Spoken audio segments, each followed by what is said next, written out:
अस्सलाम वालेकुम। आप देख रहे हैं अनीक नाजी ऑफिशियल यूट्यूब पर। बहुत कम ऐसा होता है कि जज्बात उस सतह पर आ जाएं कि आदमी के लिए मुश्किल हो जाए कि वो तहज़ीब के दायरे के अंदर रहता हुआ बात करे। आज PIA के साथ जो पाबंदियां लगी हैं कल, और आज एक BBC की रिपोर्ट है जिसका हवाला आप इस वीडियो में देखेंगे।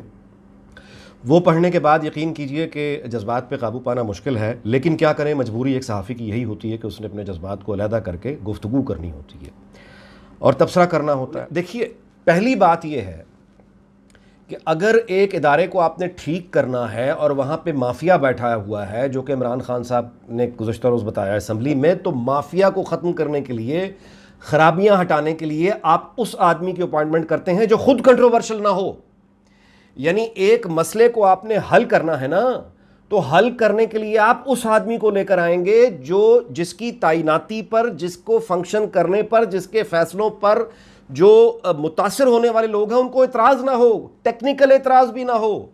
इसी असूल पर दुनिया में अदालतें चलती हैं, इसी असूल पर सारा निज़ाम इंसाफ खड़ा है, इसी तरह से कमेटीज़ बनती हैं, इंक्वायरीज होती हैं। दुनिया की हर एयरलाइंस में प्रॉब्लम्स होती हैं, वो अपने प्रॉब्लम इंटरनली हल करती हैं। हम अगर हमारी एयरलाइन इंटरनल अपने प्रॉब्लम्स को एड्रेस करने में नाकाम हो चुकी है, तो आपने बाहर से जो आदमी लेकर आना है वो इस तरह का लेकर आए जो कंट्रोवर्शियल ना हो। एयर मार्शल साहब पहले दिन से कंट्रोवर्शियल हैं। सिंध हाई कोर्ट का फैसला मौजूद है, वो स्टे पे काम कर रहे हैं। सुप्रीम कोर्ट ने भी उनकी यानी तैनाती का फैसला करना है, वो एक वक्त में दो दो जॉब्स कर रहे हैं। मतलब ये किस तरह का तरीका है कि आप कंट्रोवर्शियल लोगों को लाकर, जिनकी अपनी जो अपॉइंटमेंट है वो सवाल में है, वो आके किसी इदारे के माफिया से लड़ेंगे, वो आके कोई मुश्किल हल करेंगे। और दूसरी गुजारिश ये है कि बतौर पाकिस्तानी शहरी, दोनों मेरे इदारे हैं, मेरी तबाही हो रही है। एक तरफ PIA है जिसको मेरे टैक्स से पैसा जाता है, मेरा इदारा है पाकिस्तान का। दूसरी जानिब सिविल एविएशन अथॉरिटी है, ये भी मेरे ही मुल्क का इदारा है। उसकी रेपुटेशन पूरी दुनिया में एक उस पर सवाल उठ गए हैं। मेरे लिए तौहीन की बात है कि मुत्तहिदा अरब इमारात की सिविल एविएशन अथॉरिटी पाकिस्तान की सिविल एविएशन अथॉरिटी को खत लिखकर उनकी क्वालिटी और उनकी काबिलियत पर सवाल उठा रही है। वो ये कह रही है कि आपने, यानी ये एक कौमी इदारे की साख तबाह हुई है, मेरे मुल्क के इदारे की साख तबाह हुई है। और इन तमाम चीज़ों के साथ देखिए, टेक्निकलिटीज़ तो रही अपनी जगह। पाकिस्तान एयरफोर्स पाकिस्तान का इदारा है, ये कौम के दिफा के लिए है। पाकिस्तान एयरफोर्स की इज्जत है, हमें पाकिस्तान एयरफोर्स से प्यार है। 65 की जंग में इनकी जो कामयाबियां हैं वो हमारे सामने। अभी हाल ही में पाकिस्तान एयरफोर्स ने पिछले साल ये जो कश्मीर में जो मार्का किया, जो फरवरी में हुआ, इंडियन अटैक का जवाब दिया। पाकिस्तान एयरफोर्स हमारे, मतलब ये हमारे, हम प्यार करते हैं, लेकिन ये एयरफोर्स खुदा के वास्ते, यानी इनके आला अफसरान जो हैं वो इस बात पर रहम करें कि पाकिस्तान के लोग जो उनको इज्जत देते हैं, उनसे प्यार करते हैं, खुदा के वास्ते अपने वक़ार का लिहाज करें, अपनी इज्जतों का पास करें।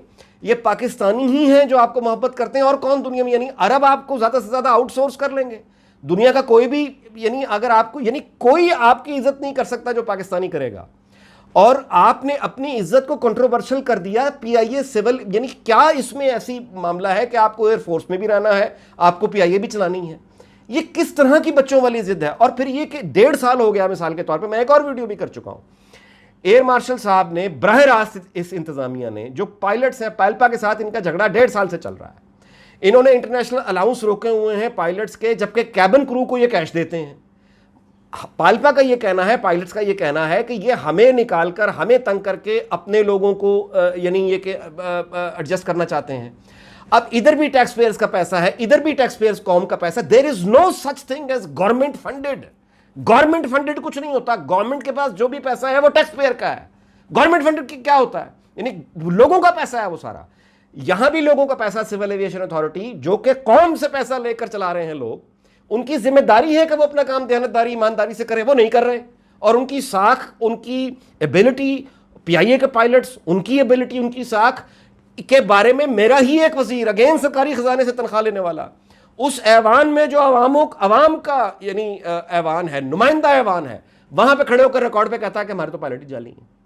अब आप पालपा वालों से जाके इन्वेस्टिगेट, BBC की रिपोर्ट पढ़ लीजिए, मैं उस टेक्निकलिटी में जाके आपका टाइम नहीं जाया करता। इंतहाई कंट्रोवर्शियल बात की है, गलत बात की है वजीर साहब ने, लेकिन जो डैमेज होना था वो हो गया। PIA पे इस तरह की दुनिया जो है वो इस वक्त लानतान कर रही है कि हमारे पायलट जो यहाँ से यानी लाइसेंस लेकर गए थे, उनके घर वाले हैं, उनकी एक रेपुटेशन है, वो वियतनाम एयरलाइन में काम कर रहे हैं, वहां पे ग्राउंड हो गए। वो अरब एयरलाइंस में जहां जहां हम काम कर रहे थे वो ग्राउंड हो गए। यूनाइटेड नेशंस ने लेटर लिख दिया, खुदा के वास्ते, मतलब ये लोग और हमारे साथ क्या करेंगे जिनको लाके बिठा दिया है। आप अंदाजा लगाइए कि ये पहली बात तो ये है कि पीआईए में मसाइल हैं, कौन कहता है कि नहीं है? इनको हल करने के लिए आपको यानी लोग नहीं मिल सकते क्या? पाकिस्तान में अवेलेबल नहीं है? एक एक बंदा यहां अवेलेबल है, हमारे पास हर तरह की सलाहियत है, काबिलियत है, लोग दयानतदार भी हैं, ईमानदार भी हैं। आप यानी इतना मुश्किल हो गया कि आपको अगर कोई बंदा नहीं मिल रहा, आप जर्नलिस्ट से रब्ता कर लें, 100 बंदों को आपको वो लिस्ट दे देंगे, एक्सपर्ट्स की, दयानतदार लोगों की मिल जाएंगे। लेकिन ये अजीब जिद है कि ये मिसाल के तौर पे ये एक रिमोट है, ये मुझसे ठीक नहीं हो रहा, मैं उसको ठीक करने की कोशिश किए चला जा रहा हूं, नहीं ठीक हो रहा तो मैं उसको उठा के दीवार पे दे मारूं, तोड़ दूं। ये लैपटॉप है, मैं नहीं जानता इसके टेक्निकली हार्डवेयर में कैसे ठीक करूं। अब अगर मुझसे नहीं ठीक हो रहा तो क्या मैं उसको उठा के दीवार पर मार दूं? ये काम कर रहे हैं पीटीआई वाले। इनसे पीआईए ठीक नहीं हुई, इन्होंने पीआईए के साथ सिविल एविएशन अथॉरिटी, दोनों इदारों को उठा के दीवार से दे मारा है। और इसका जो अंजाम वो मुल्क भुगतेगा। ये तो अगर अपनी पोस्टिंग्स, ये तो अपना सैलरीज लेके चले जाएंगे।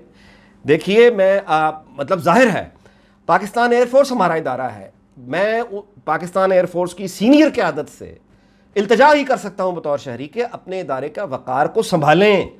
आप जब सिविल इदारे में पीआईए में आके मतलब डंडा चलाएंगे और खुद कंट्रोवर्शियल हो के दूसरे को बुरा कहेंगे शीशे के घर में बैठ के, वहां से फिर जवाब आएंगे, वो पूछेंगे कि देखिए 23 मार्च को जो एयरफोर्स का जो हमारा F-16 क्रैश हुआ था इस्लामाबाद में, और उसके अलावा भी यानी एयरफोर्स के जो तैयारे तबाह होते हैं, जरा उनके बारे में भी बता दीजिए कि उनके पायलट्स की फिर अहलियत क्या थी, और उन पायलट्स को जो लाइसेंस इशू किया जाता है वहां पे जो तरबियत का म्यार है वो क्या है। क्या आपको अच्छा लगेगा? मुझे तो नहीं लगेगा। मुझे अच्छा नहीं लगेगा कि हम लोग यानी सिविलियन या दुनिया का कोई और आदमी हमारी एयरफोर्स के यानी किसी क्रैश होने के बाद वो हर पायलट को कंट्रोवर्शियल बना दे कि आपको जहाज भी उड़ाना आता है या नहीं आता।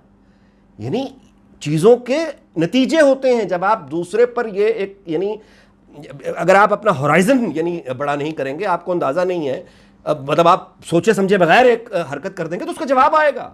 जवाब वो नहीं होगा जो आपकी तवक्को के मुताबिक होगा, जवाब वो होगा जो अब मिसाल के तौर पे यूनाइटेड नेशन से आया है। आप अंदाजा लगाएं कि यूनाइटेड नेशंस ने पीआईए और उन्होंने कहा है कि यानी ये सिविल एविएशन अथॉरिटी पाकिस्तान में जो लाइसेंस इशू किया जाता है ये सारा का सारा सिस्टम ही कंप्रोमाइज्ड है। मतलब ये तबाही है। और उसके ऊपर ये होटल जो पीआईए का एक न्यूयॉर्क में रोजवेलट होटल है, इसको भी अगर बेचना है, ये बदतरीन वक्त है होटल बेचने के लिए। ये तो बच्चे को भी पता है। दुनिया भर में होटल इंडस्ट्री कोविड वायरस के बाद क्राइसिस का शिकार है। रेस्टोरेंट्स, कैफेज क्राइसिस का शिकार हैं। उनकी प्रॉपर्टी की वैल्यू माइनस में जा चुकी है, जीरो हो चुकी है। कोई पैसा मट्टी का भाव देने के लिए तैयार नहीं है। बड़े से बड़ा होटल, रेप्यूटेड होटल भी इस वक्त दुनिया में यानी उसको बहाल होने के लिए अभी साल, 2 साल, 4 साल, गॉड नोज कितना अरसा लगेगा, 5 साल लगे, 10 साल लगे, लेकिन नॉर्मल होगा। दुनिया नॉर्मल ऑलरेडी होना शुरू हो गई है।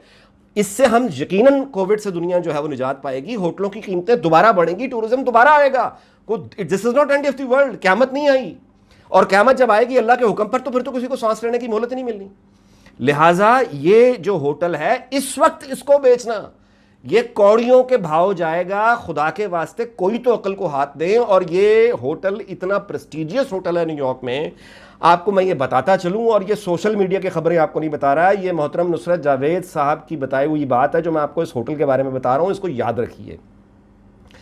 ये होटल एक रूजवेलट होटल जिसमें ये पीआईए का न्यूयॉर्क में है, ये बहुत प्रेस्टिजियस होटल है।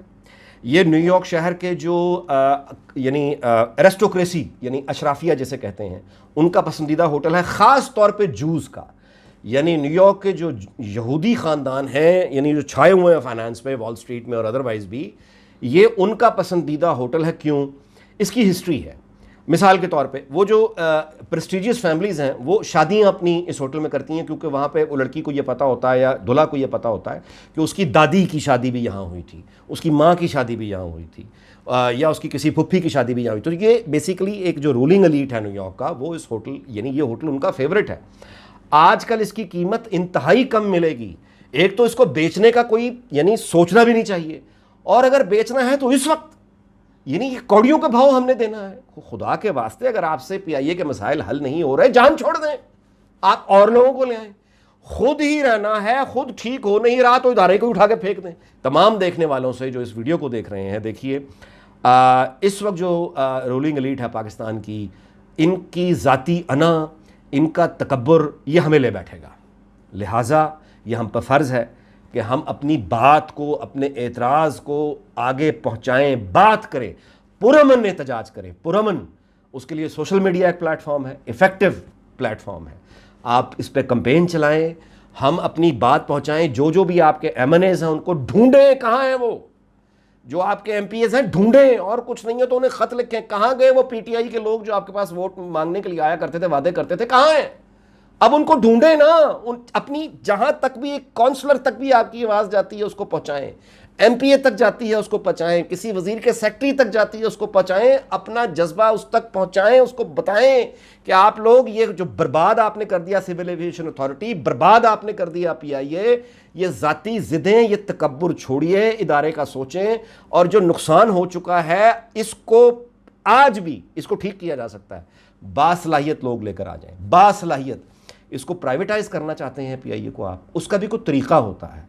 यानी आपने इसको, यानी शायद हकान अब्बासी रिकॉर्ड पे है, उन्होंने कहा कि पीआईए का कोई मसला हल नहीं हो सकता क्योंकि इससे हर इदारे ने, ताकतवर इदारे ने अपना हिस्सा वसूल करना है और हमारे निज़ाम में हम नहीं ये कर सकते। चलो मान लिया, जाहिर है कि जहाँ पे चोर डाकू ऊपर होंगे सबको एक दूसरे का पता होगा, वो कैसे एक हद से ज़्यादा नहीं बढ़ सकते एक दूसरे के खिलाफ। चलो ओके, प्राइवेटाइज भी करना है तो ये क्या तरीका है? यानी आपने एक लाइसेंस इशू करने वाली सारी अथॉरिटी को ही आपने मुताज़ बना के रख दिया। हमारी यानी लोग जो काम जहाँ जहाँ कर रहे थे वो उनके घराने, उनके मुस्तकबिल दाव पे लग गए। और एक बात मैं आपसे गुजारिश कर दूँ, देखिए यहाँ पे पाकिस्तान एयरफोर्स के सरबराह का, मुसहिफ मीर साहब का एक तैयारा क्रैश हो चुका है। एक हिस्ट्री है हमारी। यहाँ ज़ियाउल हक जो कि चीफ ऑफ आर्मी स्टाफ था और उसके साथ मुल्क का सदर था, उसके साथ अमेरिकन एम्बेसडर बैठा हुआ था, वो C-130 भी क्रैश हो गया।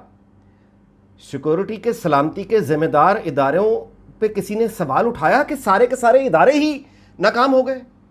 यानी जहाँ इतने बड़े बड़े यानी सेंसिटिव क्रैशेस की एक हिस्ट्री है, किसने, अगर कोई कहे कि एयरफोर्स के चीफ का चूंकि प्लेन क्रैश हो गया लिहाजा एयरफोर्स के तमाम पायलट और तमाम के तमाम लाइसेंसिंग इशू अथॉरिटी और तमाम के तमाम सिक्योरिटी मेजर्स लेने वाले वो सारे के सारे इंजीनियर्स, वो सारे के सारे करप्ट हैं, तो कैसा लगेगा आपको? मुझे तो अच्छा नहीं लगेगा। इसी तरह दूसरों का भी दिल होता है जब आप पीआईए के हवाले से, सिविल एविएशन यानी पूरे इदारे के हवाले से ये इस तरह की बातें करते हैं तो वहाँ से आपको जवाब आएंगे। आपको जब इस तरह के जवाब आएंगे किसी शहरी को अच्छा नहीं लगेगा। इसलिए अच्छा नहीं लगेगा कि आखिरी नतीजे में वो शहरी ही है जो पैसे दे रहा है सिविल एविएशन को भी, हर तरह की फोर्सेस को भी और कौमी इदारे पीआईए को भी। आपका बहुत शुक्रिया। देखते रहिए अनीक नाजी ऑफिशियल।